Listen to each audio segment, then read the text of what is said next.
Olá, professores! Eu sou Fernando Barnabé, estou aqui para falar um pouquinho sobre a matemática no mapa de foco para os anos finais. Então, vamos olhar unidade temática por unidade temática. Para a gente pensar primeiro em números, a gente vai olhar para o sexto ano e perceber que o foco de trabalho do sexto ano ainda é nos números racionais, em todos os formatos que eles são escritos. Então, a gente vai trabalhar com os números racionais no registro usando fração, no registro usando número decimal e também no registro usando porcentagem. Quando a gente volta o nosso olhar para a unidade temática álgebra, no sexto ano a gente vai trabalhar muito as propriedades das operações relacionadas ao processo algébrico. Então, o pensamento algébrico sobre como que se estrutura essa operação, qual é a informação que está faltando dentro desse processo operatório. E aí, o próximo passo, o passo seguinte a isso, é você introduzir a linguagem algébrica. Outro ponto importante para essa construção do pensamento algébrico é o entendimento da regra de uma sequência. Vai ser essencial que o aluno continue trabalhando com regularidades e consiga representar matematicamente como essa regra se estrutura. Para a gente entender como que esse pensamento algébrico vai ser construído aí nos anos finais, a gente pode pensar em alguns exemplos de atividade.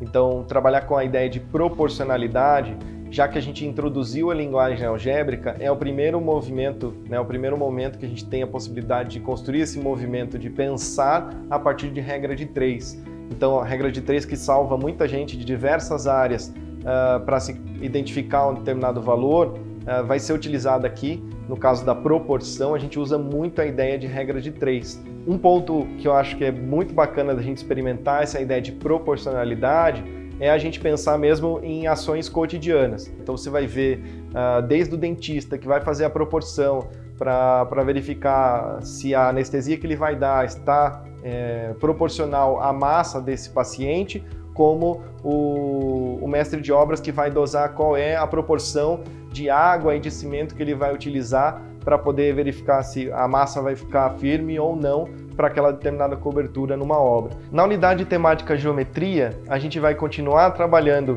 como era trabalhado lá nos anos iniciais. Então, a partir do sexto ano, a gente vai explorar muito bem essas relações com as figuras planas, a gente vai trabalhar muito com os sólidos ainda, e explorar um pouco dessas atividades de construção e desconstrução.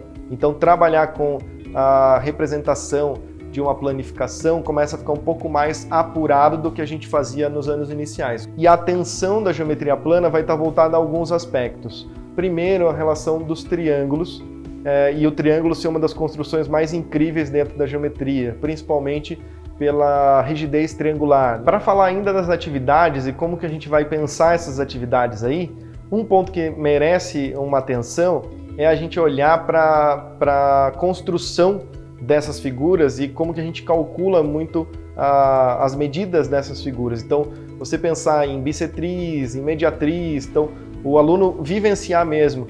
Uma das atividades que eu acho que são mais incríveis de se trabalhar na geometria dos anos finais é o trabalho com dobraduras.